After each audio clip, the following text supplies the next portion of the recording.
Muito bem, estamos de volta para a lição de número 6 das Epístolas Paulinas 3 do curso da ETAD, Escola de Educação Teológica das Assembleias de Deus. Na lição 6, nós vamos concluir a primeira carta de Paulo aos Coríntios. Depois, na 7, 8, 9 e 10, falaremos 2 Coríntios. 1 Coríntios, capítulo 15 e 16. O capítulo 15 de 1 Coríntios reúne o maior volume de ensino bíblico sobre a ressurreição do crente. É o maior capítulo da ressurreição em todo o Novo Testamento. Paulo escreveu esse capítulo porque alguns da igreja de Coríntios estavam duvidando da ressurreição corporal do crente fiel. E para corrigir esse erro, Paulo representa e apresenta várias provas da ressurreição, principalmente de Cristo. E depois de apresentar as provas da ressurreição de Cristo, Paulo fala da ressurreição do crente e explica como se dará a ressurreição dos mortos e em que tipo de corpo nós iremos ressuscitar. Essa lição conclui uma exposição do ensino bíblico sobre o verdadeiro homem de Deus. Nós vamos estudar 7 textos. Falaremos da ressurreição dos fiéis, no texto 1, texto 2, as provas da ressurreição do crente, 3, o corpo ressurreto, 4, a ressurreição do crente e a segunda vinda de Cristo, 5, a ressurreição e os aspectos finais da ressurreição. No capítulo 16, então 5 textos trataremos capítulo 15, e no 16 falaremos da contribuição financeira, a liberalidade cristã, texto 7, o verdadeiro homem de Deus. Vamos então a essas lições preciosas. Texto 1, a ressurreição dos fiéis. 1 Coríntios, capítulo 15, verso 1 ao 4. Nesse capítulo temos um mais extenso e claro ensino sobre a ressurreição. Seu conteúdo tem trazido consolação e esperança a milhares de cristãos. Parece que na igreja de Coríntios alguns estavam questionando a ressurreição dos mortos. Deve ter sido isso que motivou a inclusão do capítulo 15 na carta de Paulo aos Coríntios. Aqui, eles consideravam o corpo como estando repleto de fraqueza e perversidade e não concebia a ideia do corpo do crente, sendo necessário para o crente herdar a plenitude das bênçãos que o esperam. Aqui também Paulo, de alguma forma, está combatendo a imoralidade do corpo, que deveria ser conservado para a ressurreição, que é a plenitude das bênçãos daqueles que o aguardam. Ao ensinar esse assunto, um fato estava a favor da Paulo. Aqueles que duvidavam da ressurreição dos mortos parece que ainda criam firmemente na ressurreição de Cristo. Paulo, então, toma a ressurreição de Cristo como a base da doutrina de que nós também seremos ressuscitados naquele dia. Vamos às bases da fé cristã no Evangelho. 1 Coríntios 15, verso 1 a 4. Paulo começa mencionando o Evangelho que anunciara aos coríntios. Por meio do Evangelho, eles foram salvos e permaneceram salvos mediante a fé em Cristo. Cientes de que toda a Bíblia é inspirada e inerrante palavra de Deus, salientamos apenas 5 aspectos fundamentais do Evangelho, segundo o ensino de Paulo. Primeiro, Cristo morreu pelos nossos pecados, verso 3. Cristo morreu de fato, morreu porque seu espírito foi separado do seu corpo, como acontece ao homem desde o princípio. Isso ocorreu também com Jesus por causa de nossos pecados, ou seja, Jesus morreu para expiá-los. Nossos pecados. O homem é um ser caído e pecaminoso. O homem não pode salvar-se a si mesmo. Precisa nascer de novo para ele vir a ter a paz com Deus. Precisou de alguém que sofresse a penalidade dos seus pecados. Terceiro, foi sepultado. Esse fato atesta a realidade da morte de Cristo e demonstra que sua morte foi como a nossa, inclusive o fato de sermos sepultados após a morte. Quarto, ressuscitou ao terceiro dia. A ressurreição de Cristo comprovou sua divindade. Romanos capítulo 1, verso 4 diz: foi designado Filho de Deus com poder, segundo o Espírito de Santidade, pela ressurreição dos mortos. Quinto, segundo as Escrituras. A expressão é repetida 2 vezes aqui. Significa que a fidedignidade da Bíblia é essencial ao Evangelho. Aqueles que não acreditam na Bíblia não crerão em Cristo. Esse é o evangelho que Paulo pregava, o evangelho que requer do pecador que creia em Cristo para ser salvo. É possível a uma pessoa salvar, entender mal certos ensinos da Bíblia ou não lhes dar o devido valor, mas ninguém pode ser salvo sem aceitar aquilo que a Bíblia ensina acerca de Jesus Cristo, de sua divindade, de sua morte expiatória pelos nossos pecados e principalmente de sua ressurreição para nos dar vida.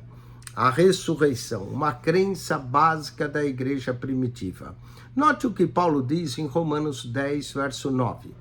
A saber, se com a tua boca confessares o Senhor Jesus como Senhor e em teu coração creres que Deus o ressuscitou dentre os mortos, será salvo. Logo, vemos 2 coisas necessárias para a salvação. 1, confessar a Jesus Cristo, que é o Filho de Deus, que ele é o Senhor. 2, crer em Cristo como Salvador e na sua ressurreição.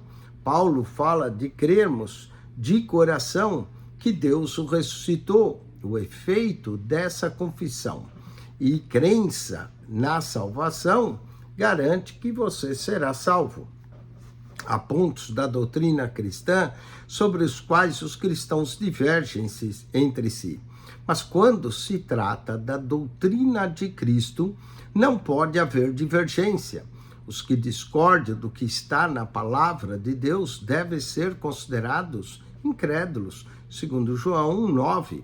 Quanto àqueles que pregam que não é necessário crer na ressurreição de Cristo, Paulo dá instruções mais claras. Mas ainda que nós mesmos, ou um anjo vindo do céu, vos pregue evangelho que vá além do que vos temos pregado, seja anátema.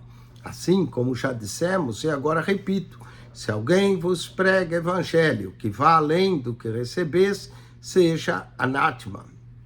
Gálatas 1, verso 8 e 9. Logo, a ressurreição era de máxima importância para o apóstolo Paulo. Sem ela, não haveria fé cristã, não haveria esperança. A vida e a morte de Cristo seriam inúteis.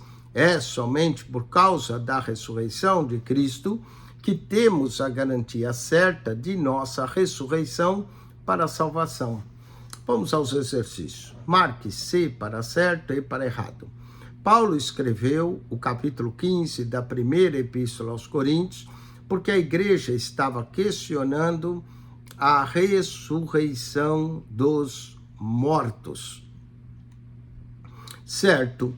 6.2. O homem caindo em pecado é suficiente para salvar a si mesmo. Por seus méritos, ele ressuscitará um dia. Errado. Ninguém pode salvar a si mesmo. 6.3. O fato de Cristo ter sido sepultado atesta a realidade de sua morte. Certo. 6.4. Só será salvo aquele que confessar o Senhor Jesus e em seu coração crer que Deus o ressuscitou dos mortos. Certo, novamente. Vamos ao texto 2, as provas da ressurreição do crente. 1 Coríntios 15, versos 5 a 34. Alguns em Coríntios não criam na ressurreição do corpo, nem a considerava como uma doutrina vital do cristianismo. Paulo refuta isto. apresentando 4 provas da ressurreição do crente, a saber, a histórica, a racional, a doutrinária e a prática. Vamos a cada uma delas. Paulo mostra que negar a ressurreição é negar a ressurreição de Cristo e é negar a fé cristã. 1 Coríntios, capítulo 15, verso 1 a 19. Prosseguindo, ensina que é por causa da ressurreição de Cristo que podemos ter a certeza de que todas as coisas, no final, serão sujeitadas a Ele, e que, por fim, o crente ressuscitará, verso 20 a 34. Examinemos as 4 provas da ressurreição. Primeiro, a prova histórica, 1 Coríntios 5, verso 15, verso 5 ao 11. A ressurreição de Cristo é um fato historicamente comprovado. E louvamos a Deus porque Cristo, depois de ter padecido, se apresentou vivo com muitas provas incontestáveis, aparecendo durante 40 dias e falando das coisas concernentes ao reino de Deus. Atos, capítulo 1, verso 3. Foram muitos os que o viram. Primeiro, foi visto por Maria. Depois, pelo restante dos 12, E Paulo aqui cita Cefas primeiro. Mais tarde foi visto por 500 irmãos de uma só vez, sendo que a maior parte desses ainda vive.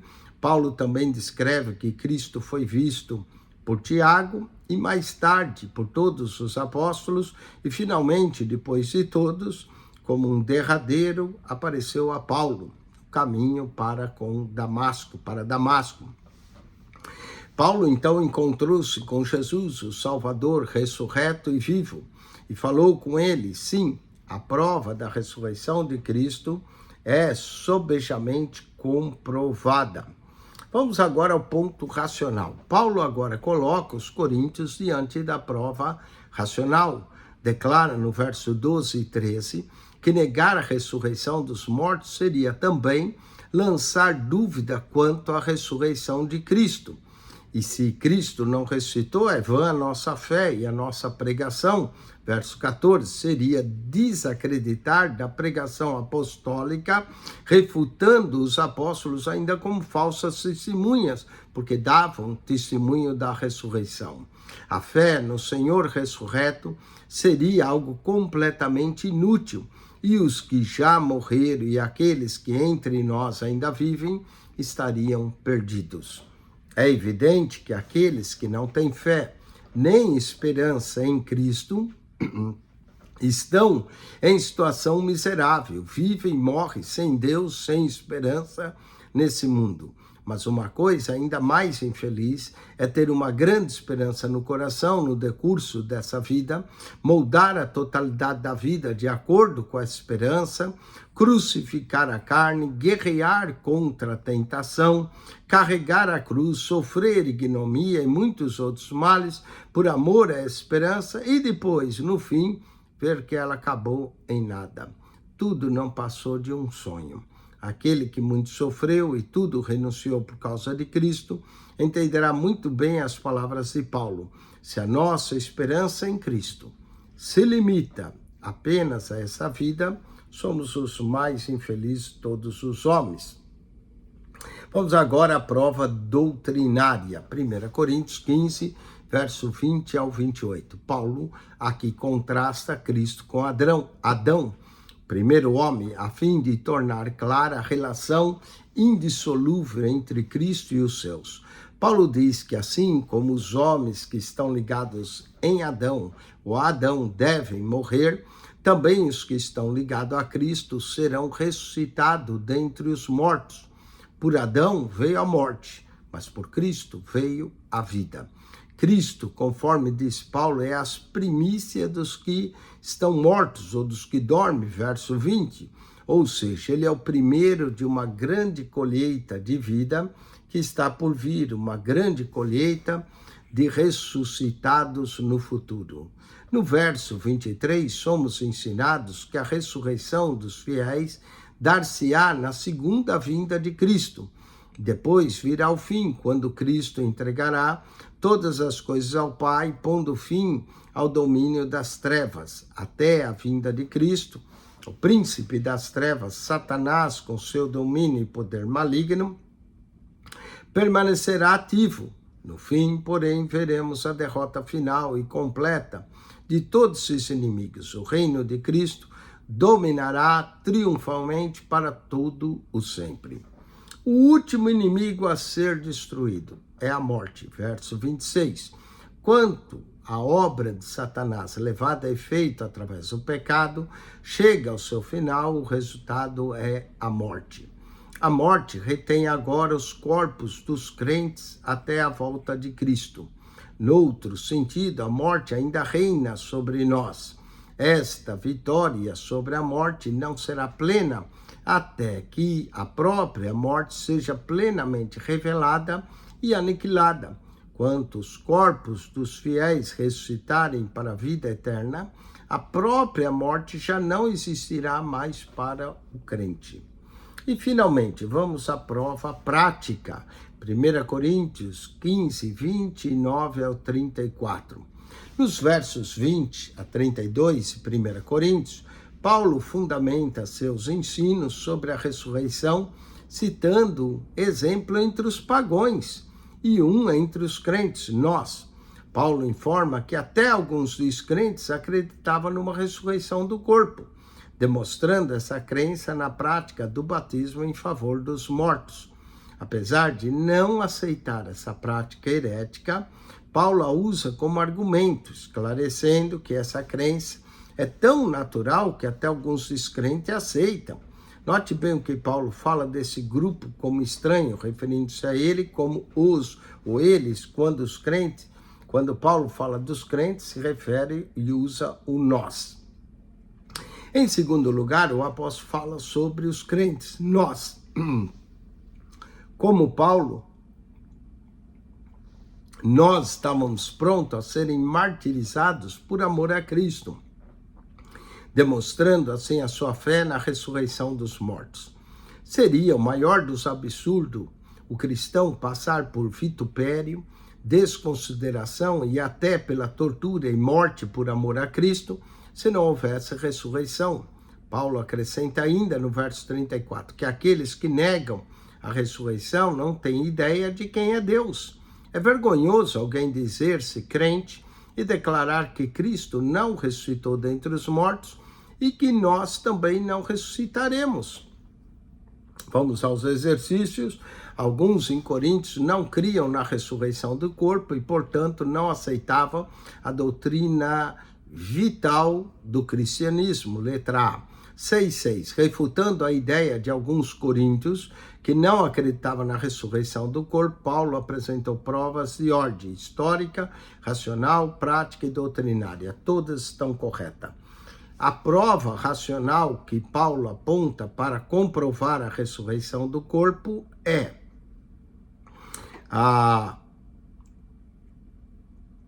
letra C. O fato de negar a ressurreição dos mortos seria negar a ressurreição de Cristo. Essa é a prova racional, não é negar a ressurreição de Cristo. 6.8. A nova prática da ressurreição está com Paulo. Muitos estavam prontos a serem martirizados por amor a Cristo, demonstrando assim sua fé na ressurreição dos mortos. Letra B, da 6.8. Vamos ao texto 3, o corpo ressurreto. Paulo agora passa a responder a pergunta de algum dos coríntios lhe fizeram. Como ressuscitam os mortos? 1 Coríntios 15, 35, 49. E em quem corpo vem? Verso 35. Paulo responde a essa pergunta tendo como parâmetro a ressurreição de nosso Senhor Jesus Cristo. Vamos à vida brotando da morte. Alguns em Coríntios, ao negar a ressurreição, afirmam que era impossível a vida surgir da morte. O apóstolo Paulo considera isso astuto, esse raciocínio, e nota que é só olhar para o mundo, para a natureza, para ver que tal conceito é errôneo. Paulo, a seguir, faz uso de uma analogia da semente que cai na terra e é semeada. A semente é plantada, entra em decadência e morre. Entretanto, da semente que morre, brota uma vida nova.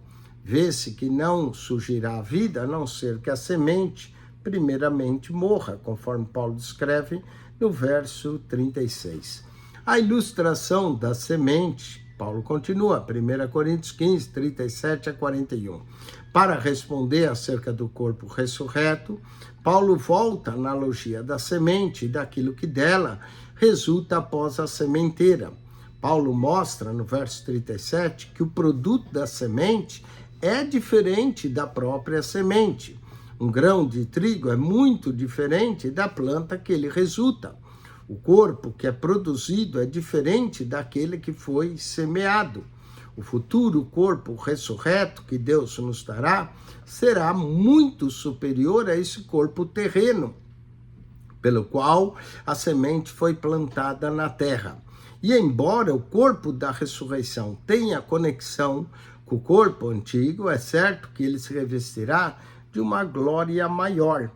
Vamos à qualidade, natureza e caráter desse corpo. 1 Coríntios 15, 42 ao 48. Paulo agora aplica as observações anteriores à ressurreição dos fiéis. Ele mostra que o novo corpo será muito mais glorioso do que esse corpo terreno, em todos os sentidos.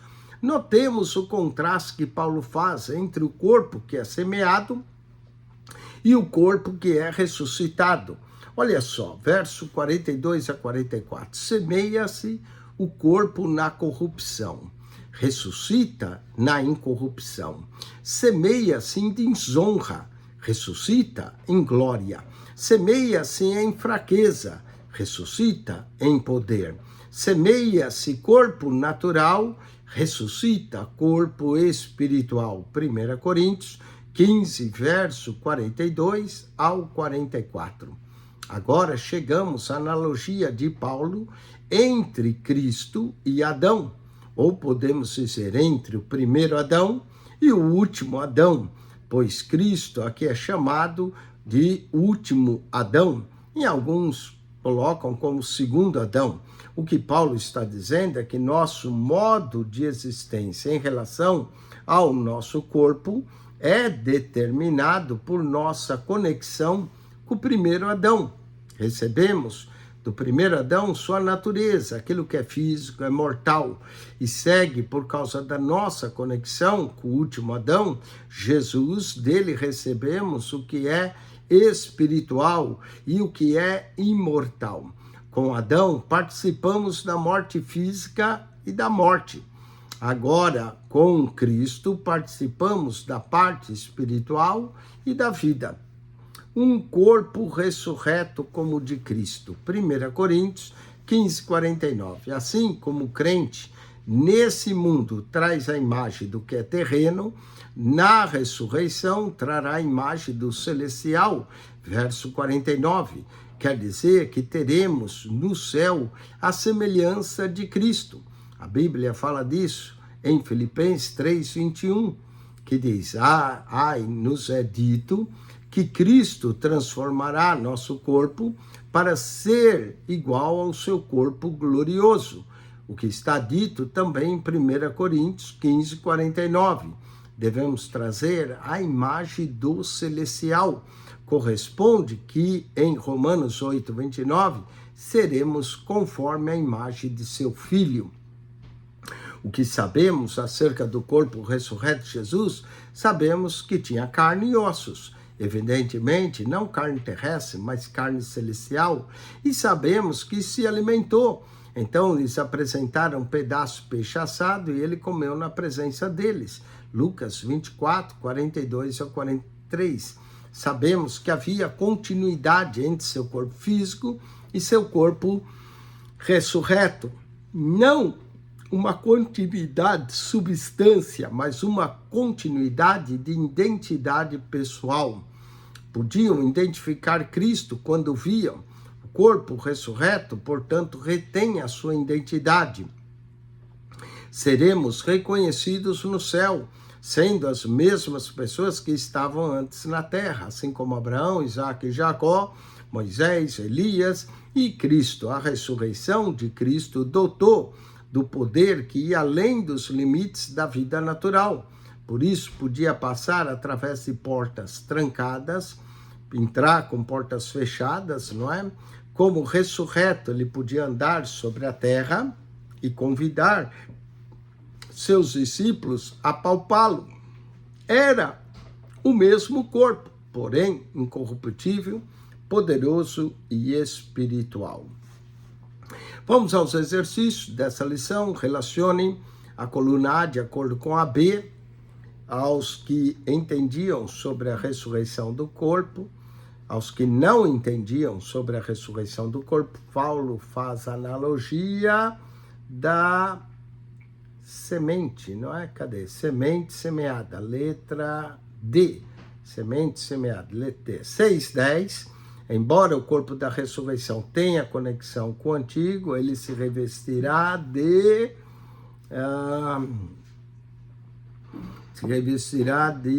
glória, letra B, se revestirá de glória. Vamos à próxima.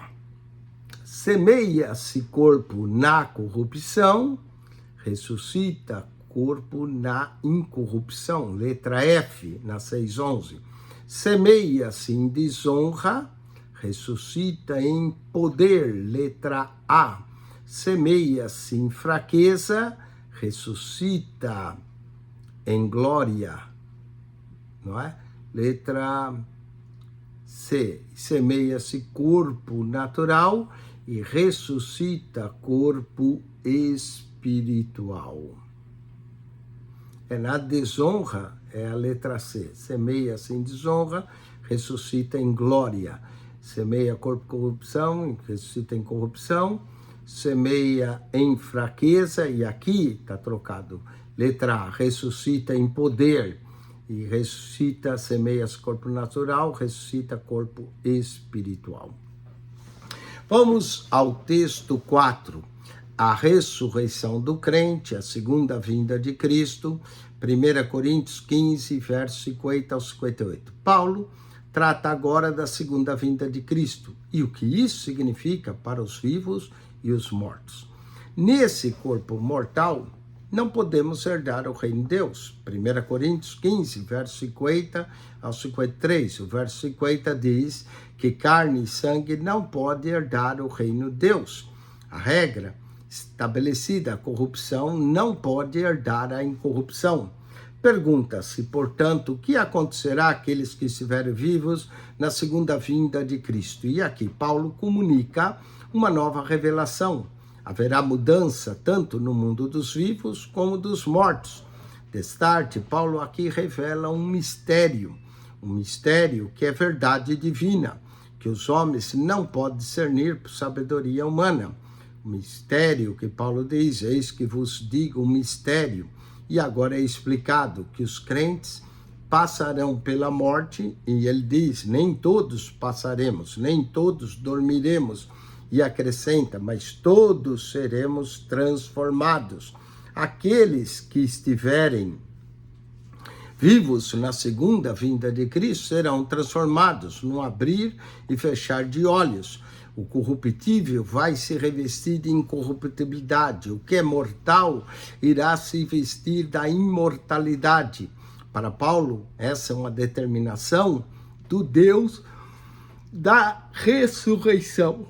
Nenhum crente está vencido pela morte. 1 Coríntios 15, 54, 57. Com a morte, a inquietação, a tristeza. Até mesmo os cristãos que agora vivem estão sujeitos à morte física. É que a morte ela é resultado do pecado. Mesmo assim, para o cristão, a vitória de Cristo na ressurreição remove o aguilhão da morte. O castigo da morte não perdura. Paulo vê a morte conquistada para sempre. O cristão não está sem esperança, porque Deus nos deu vitória através de nosso Senhor Jesus Cristo. 1 Coríntios 15, 57. A fé e a obra do crente não são vãs. No verso 58, o apóstolo termina seu ensino sobre a ressurreição com uma exortação. Portanto, meus amados irmãos, sede firmes, constantes, inabaláveis e sempre abundantes na obra do Senhor, sabendo que no Senhor o vosso trabalho não é vão. Desse modo, aqui fica demonstrado que a prática da doutrina verdadeira resulta uma vida segundo a vontade de Deus. A doutrina é a declaração dos fatos divinos. Quanto esses fatos são aprendidos e vividos, automaticamente mudam a vida. Está aí, sede firmes, verso 58. De agora em diante, até a morte, devemos permanecer firmes. Estejamos fundamentados, firmes e sólidos, e aqui há referência à nossa fé e convicção. Conserve seu coração fixo no Senhor e na sua vinda. Sempre aqueles que estão dispostos a destruir-nos a fé e constituir motivo de tentação para nós. Eles procuram desviar-nos de Cristo. Paulo ordena ficarmos inabaláveis, firmes contra todos esses, sempre abundantes na obra do Senhor. Não fomos chamados à inatividade, a uma mera vida de gozo, mas sim a um esforço diligente na obra do Senhor. Paulo diz sempre, na juventude, na velhice, nos bons e nos maus dias, quando a alegria na obra e quando avançamos lentamente com o coração pesado, com recompensa ou sem recompensa, com reconhecimento ou sem reconhecimento, no sofrimento ou na felicidade, Paulo manda continuar sempre firmes, abundantes na obra. Por quê? Porque a certeza de sucesso, quando terminar a obra, o obreiro não ficará de mãos vazias, sabendo que no Senhor o nosso trabalho não é vão. Por causa do túmulo vazio, nossa fé e nossas obras não são vazias. O Senhor nunca abandonará o crente. O que mais pode ser dito acerca de nossa ressurreição? Em outros textos, Paulo nos dá mais vislumbre. Teremos um corpo glorioso, Filipenses 3:21, 1 Coríntios 15:42. Ele espelhará a glória nos sermos transformados de glória em glória na sua própria imagem, 2 Coríntios 3:18, e já não é só pelo andar, só pela fé, 2 Coríntios 5:7, já não se vê como espelho obscuramente, mas face a face, e conheceremos nós mesmos como somos conhecidos, 1 Coríntios 13:12. Essa existência futura pode ser entendida também pela expressão estaremos sempre com o Senhor. 1 Tessalonicenses 4:17. Vamos aos exercícios. Marque C para certo, E para errado. 6:15. Paulo ensina que nem todos os crentes passarão pela morte quando da segunda vinda de Cristo à terra, mas todos seremos transformados, certo? 6:16. Infelizmente, alguns crentes serão vencidos pela morte. A vitória de Cristo na ressurreição não favorecerá os fracos. Errado. 6:17, no sofrimento, na felicidade, Paulo manda continuar sempre na obra, pois há certeza de sucesso, certo? Texto 5, a ressurreição, os aspectos finais, 1 Coríntios 15. A fim de organizar e estabelecer os ensinos a respeito da ressurreição, dado aqui no capítulo 15 de 1 Coríntios, vejamos 7 conceitos sobre o assunto. Primeiro, quando o apóstolo fala de imortalidade, está dizendo que nunca mais experimentaremos a morte. Ressuscitaremos com um corpo imperecível, não mais sujeito às doenças, à morte. Na verdade, um corpo celestial, não limitado pelas leis da natureza, apropriado ao novo céu e à nova terra. Segundo o Novo Testamento, a ressurreição significa não a simples revivificação de cadáveres, mas a total transformação da pessoa à imagem de Cristo, pelo poder do Espírito que nele habita. Notemos que Paulo fala da ressurreição do corpo, ou da ressurreição dos mortos. Verso 52, ele emprega a expressão, nós seremos transformados. Quando menciona corpo, não quer dizer apenas a parte material, pelo contrário, trata-se da totalidade do homem.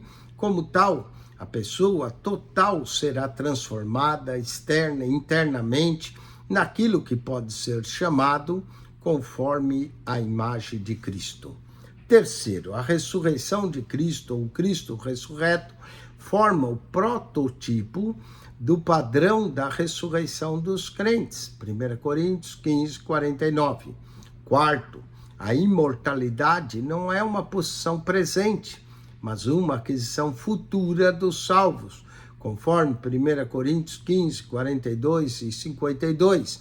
Somente depois da transformação, por ocasião da ressurreição, é que os crentes revestirão-se da imortalidade. Embora estando ainda sujeito à morte física, o salvo desfruta desde já a vida eterna. Romanos 8, 2 a 11. Transformação é algo que começa na conversão, em virtude do Espírito Santo que passa a habitar o salvo. Quinto, a negação da ressurreição vem da ignorância do homem acerca de Deus e de sua palavra e do seu poder. 1 Coríntios 15, 12 ao 34.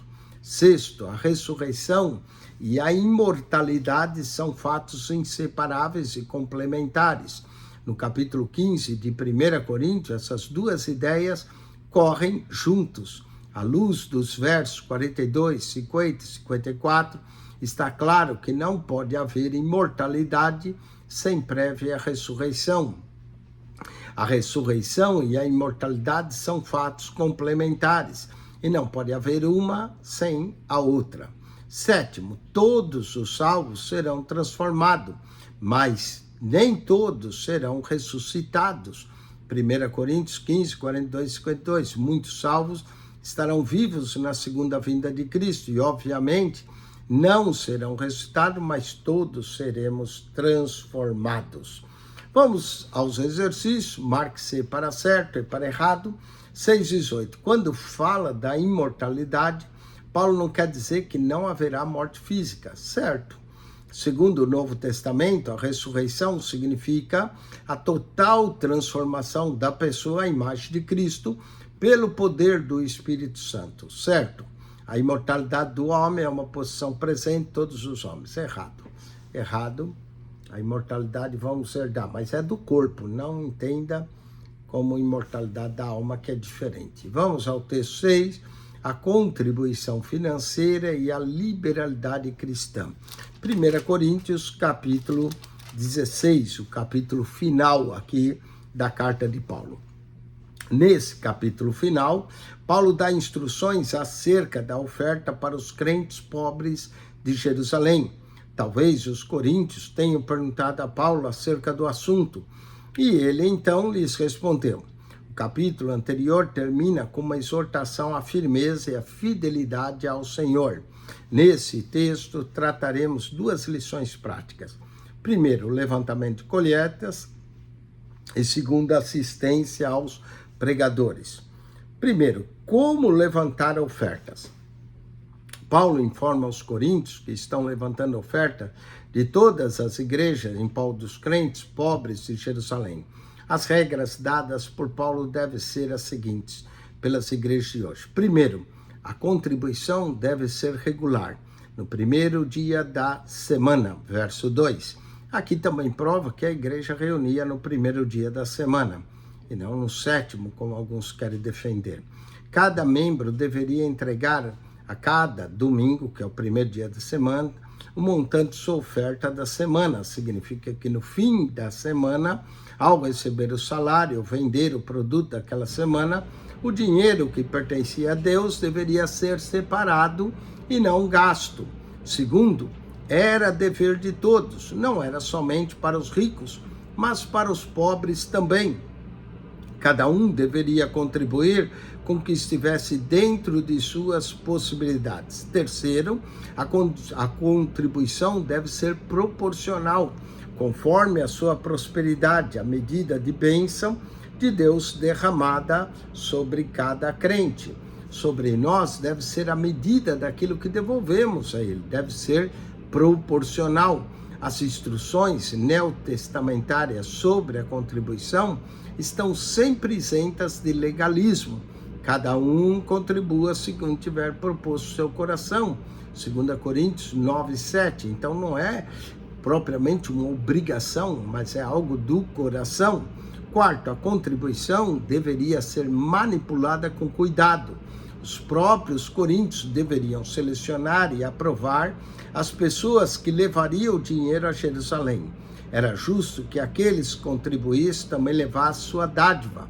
Seria também uma oportunidade para esses cristãos gentios entrarem em contato pessoal com os irmãos em Jerusalém. Vamos ao verso, como tratar os ministros. 1 Coríntios 16, versos 5 a 12. Paulo vai retornar a Corinto. Espera passar o inverno com eles. Conscientiza de que poderia ajudá-lo em suas próximas viagens missionárias. É sempre bom e agradável diante do Senhor a ajuda de alguém que dá sustento dos seus obreiros. Paulo dirige uma palavra carinhosa em prol de Timóteo, seu amado filho no ministério. E Paulo aqui diz que não deve desprezar daquele jovem cheio do Espírito, que vai viajar em obediência às instruções do apóstolo. Timóteo era então bem jovem, e o apóstolo estava falando a alguns da igreja que não teriam a cortesia nem consideração para com o jovem. Ninguém devia intimidá-lo ou fazê-lo sentir inseguro. Os coríntios deveriam recebê-lo, acatar a Timóteo por causa de sua obra espiritual. Isso está no verso 10. E se for Timóteo, vede que esteja sem temor convosco, porque trabalha na obra do Senhor, como eu também. Verso 11. Portanto, ninguém o despreze, mas o acompanhe em paz, para que venha ter comigo, pois espero com os irmãos. Então, Paulo aqui dá uma boa palavra com relação a Timóteo. Nenhum obreiro deve ser desprezado na obra do Senhor. Todos os obreiros são chamados por Deus. Paulo também vai falar do irmão Apolo, verso 12. E todos têm muitos talentos, né? Alguns têm poucos, outros muitos, mas todos devem ser honrados, amados, respeitados e tratados com bondade. Nunca devemos desprezar qualquer obreiro sob a alegação de que não seja importante ou famoso. A quem estiver fazendo a obra do Senhor, devemos ajudar em tudo quanto nos for possível. Vamos assinar-lhe com X a alternativa correta. Paulo informa aos coríntios que estão levando a oferta de todas as igrejas a favor dos crentes pobres de Jerusalém. Letra A. 6:22. A entrega das ofertas angariadas se daria no primeiro dia da semana. Aqui, letra C, por ricos e pobres. 6:23. A instrução neotestamentária são para que cada um contribua. Letra B, segundo propôs no seu coração. E 6:24, Paulo pretende retornar a Corinto e pede então que não despreze o jovem cheio do Espírito, que vai viajar atendendo suas instruções. Trata-se de Timóteo, letra C. Vamos terminando a carta, o texto 7, o verdadeiro homem de Deus. 1 Coríntios 16, do verso 13 ao 24, que é a exortação final de Paulo aos Coríntios. Verso 13, portai-vos, vigiai, começa com vigiai, estáis firme na fé, portai-vos varonilmente e fortalecei-vos. São exortações práticas para os coríntios agirem como homens de Deus, não é? Portai-vos varonilmente e seguir e obedecer as instruções dessa carta. Como é que alguém se torna um verdadeiro homem de Deus? Em 1 Coríntios 16, verso 13, 14, Paulo expõe os passos necessários nesse sentido. São 6, não é? Ele diz aqui, vamos lá, vigiai, estáis firmes, portai-vos, fortalecei-vos, todas as coisas sejam feitas com amor. Paulo diz, não é? Então, Vamos observar aqui essas coisas importantes. Sede vigilantes, ou seja, vigiai. Devemos vigiar contra os inimigos, as más influências que atacam nossa igreja, nosso lar, o que significa estar alerta aos perigos espirituais. Segundo, reconhecer ensino, estar alerta e falar de ensinos falsos, raciocínio enganoso, detectar tentações sutis e falsos motivos, evitar associações desaconselháveis e amizades destrutivas, discernir a obedecer à voz do Senhor. Então, vigiai, estáis firmes na fé. É o segundo ponto. Vamos lá, firmes na fé. Lealdade aos padrões de Deus. A demonstração para estar em pé e permanecer firme é dirigida contra a vacilação, a incerteza, a dúvida quanto ao Evangelho, as verdades da palavra de Deus. Paulo sabe que, do contrário, Satanás sempre plantará a semente da destruição na vida, no casamento e na família de muitos. Ser varonil, portai-vos varonilmente. O sentido original é: hajam sempre como homens. Paulo refere-se à virtude da varonilidade cristã, uma forte, uma bravura espiritual, uma coragem inabalável, firme disposição de lutar. O antônimo disso é ser covarde, medroso, tímido, como criança. O homem de Deus cumpre a vontade de Deus, custe o que custar. Sede forte, portanto, fortalecei-vos, não é? Fortalecei-vos, seja forte. Refere-se à força renovada na ação. O homem de Deus comprova sua varonilidade ao cumprir as responsabilidades que Deus lhe deu. Vamos à bondade e ao amor, não é? Todas as vossas coisas sejam feitas com amor. Amor em tudo que se faz. Toda vigilância, toda firmeza, varonilidade e fortaleza devem ser manifestas em amor. Paulo sabia que se os coríntios seguissem suas instruções sem amor e bondade, não haveria efeito duradouro e favorável. Bondade e amor sempre serão o teste final de um homem de Deus, que edificou sua vida totalmente nos caminhos do Senhor. O significa o crente ser bondoso e amoroso em tudo que faz, significa dedicar-se ao sucesso do seu irmão em Cristo e de cada membro de sua família. O amor nunca é acerca de nós, sempre é do outro. B. Ter o coração de servo e o espírito de aprendiz. C. Dedicar o tempo e a energia necessária a ajudar aqueles a quem se ama. D. Aprender a ver as situações do ponto de vista da outra pessoa. E descobrir aquilo que pode ofender os outros na igreja, na família e corrigir o mal. F. Estar sempre atento para descobrir o orgulho e vencê-lo. Sejamos humildes. E G. Não permanecer irritado, desanimado quando há falha nos membros da família e nos membros da igreja. Amor total por Cristo. 1 Coríntios 16, 22, Paulo diz assim: se alguém não ama o Senhor Jesus, seja anátema, maranata. Se alguém não ama o Senhor Jesus, seja anátema. Nesse verso, temos o exemplo de um verdadeiro homem de Deus. Vemos o coração de Paulo revelado nas suas palavras e no profundo sentimento expresso no fim do livro. Vemos que Paulo não era meramente um teólogo, um sem emoção e sem amor. Ao terminar sua carta, seu coração ainda palpita de amor por Cristo, como no início de sua fé. Paulo aqui, através do Espírito Santo, dá o seu veredito apostólico a todos que ousam permanecer obstinados, rebeldes seus maus caminhos. Se alguém não ama o Senhor, seja anátema. A ira de Deus paira sobre aqueles que não amam o Senhor. E Paulo ainda traz essa maldição que acaba registrando com a palavra maranata, que significa vem, Senhor Jesus. Vamos aos exercícios. Marque-se para certo e para errado. A exortação de Paulo aos Coríntios é: portai-vos com humildade. Errado. Portai-vos varonilmente. Não tem nada aqui de humildade, apesar que o crente deve ser humilde. Mas 6,25 está errado. 6,26. O crente deve ser vigilante para não ser levado por raciocínios falsos, mas discernir e obedecer à voz do Espírito Santo, certo?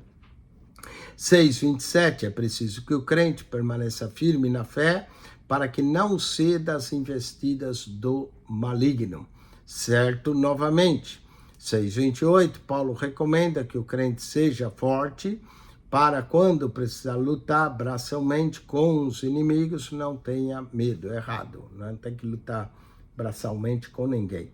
Vamos à revisão da lição, relaciona a coluna A com a B.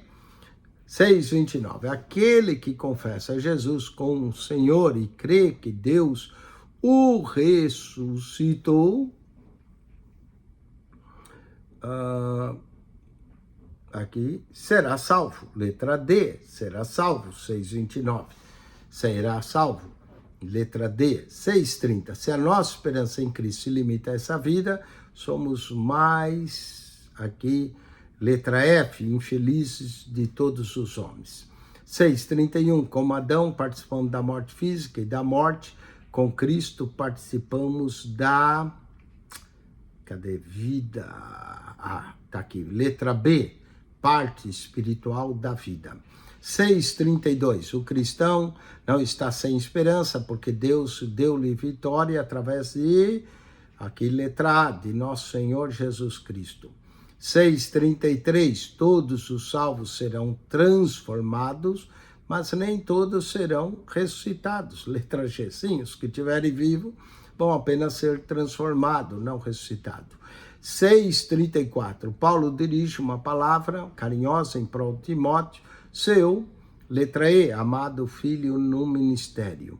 6,34, letra E. 6,35, Paulo fala aos rebeldes, se alguém não ama o Senhor, letra C, seja anátema.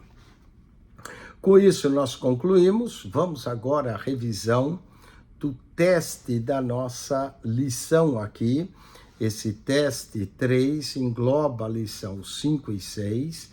O aluno do curso da ETAD deve entrar no WhatsApp, clique no link, vai lhe aparecer ali o link, a prova, você vai colocar o núcleo 5144, o seu número de matrícula, e aí aparece o seu nome para confirmar. Se aparecer o nome de outro aluno, é que você colocou o número de matrícula errada, colocou do outro, não é? Então coloque o seu, e aí vamos às respostas, vamos lá, do teste 3. Aquele que exerce o ministério profético declara a mente de Deus no poder do Espírito. E a resposta correta a isso é fruto do Espírito. Fruto do Espírito. 2. O amor do qual fala em 1 Coríntios 13, aqui todas as alternativas estão corretas. É indispensável, sobrepõe ao mais importante, que é a profecia, e a necessária vida e o ministério cristão. Todas corretas. Vamos a 3. De acordo com 1 Coríntios 14, 1 a 4, o mais importante é profecia. Profecia. Paulo diz principalmente de profetizar. Muito bem, vamos à 4. Quando o crente fala em línguas, ele edifica somente a si próprio. Edifica somente a si próprio, na 4. 5, agora 6 em diante, é certo e errado. 5. As profecias e as línguas, quando interpretadas, são de igual importância para a edificação da igreja, certo? 6. Paulo falava em língua apenas com uma finalidade, a adoração a Deus. Errado, errado, não era só adoração. Paulo falava em línguas, vários propósitos. 7. As línguas estranhas sem interpretação são um sinal para os incrédulos, evidenciando que algo sobrenatural está ocorrendo, certo? 8. Havia na igreja de Corinto, assim como na Tessalônica, alguns que proibiam o falar em língua pelo Espírito, certo? Então, a 5 é certo, a 6 é errado, a 7 é certo, a 8 é certo, certo, a 8 está certo. Vamos a 9. Ninguém pode ser salvo se não aceitar a doutrina de Cristo, segundo a Bíblia, como seja sua divindade, sua morte expiatória, sua ressurreição. Certo? Certo. 10. Aqueles que ensinam que não é necessário crer na ressurreição de Cristo para ser salvo devem ser rejeitados como cristão, considerados como incrédulos e anátemas. Certo. E aí tem 2 versos, 2 João 9, Gálatas 1, 8 e 9. 10, certo. 11. Negar a futura ressurreição de Cristo, do crente, em nada conflita com a ressurreição de Cristo. Errado, errado. 11, errado. 12. Os salvos que estiverem vivos na segunda vinda de Jesus serão transformados e receberão um novo corpo incorruptível e imortal. Certo? 13. Representa o modelo da ressurreição do crente. Representa o modelo de ressurreição do crente. Letra D, a ressurreição de Cristo. A ressurreição de Cristo. 14. Não é uma posição presente de todos os homens, mas é uma aquisição futura dos cristãos. Letra A, a imortalidade. A imortalidade. E, não, aqui não é A, não. Aqui é imortalidade. Às vezes eu falo A e aí é outra coisa, né? Imortalidade. A imortalidade. A no sentido de a imortalidade. 15. 1 Coríntios 16, 1 a 4. Diz que ela deve ser regular, proporcional e manipulada. Cuidado, aqui a resposta é a contribuição, a contribuição. E 16, para encerrar, serão sempre o teste final de um homem que edificou sua vida totalmente nos caminhos do Senhor, bondade e amor. Bondade e amor. Muito bem, com isso nós concluímos mais uma lição. Que Deus te abençoe, estude para a semana que vem, lição 7 e 8, já passamos da metade do livro, e a semana que vem vamos começar em 2 Coríntios, já estudamos toda a carta aqui de 1 Coríntios, da lição 1 ao 6, agora da 7 a 10, será 2 Coríntios. Deus te abençoe. Se você não é aluno, assistiu a aula, parabéns, continue aprendendo, é sempre bom. Se deseja ser aluno, entre em contato conosco, faremos a matrícula, daremos acesso à plataforma digital, ao WhatsApp do aluno para você fazer o teste, obter a sua avaliação. Nós não podemos dar diploma só por assistir a aula, você precisa fazer o teste. Mas se você não se importa em ter um certificado de teologia, você só quer ganhar conhecimento, continue, estude, a aula está aí aberta. Se você é membro de outro núcleo, está estudando aí para aprender, que Deus te abençoe. PR Eugênio Piacentini, o canal da Bíblia. Acione nosso canal para mais materiais como esse. E se você assistiu essa aula, gostou, coloca aí o sinal de joinha. Sempre o sinal de joinha ajuda o algoritmo a entender que o material aqui é relevante. PR Eugênio Piacentini, o canal da Bíblia.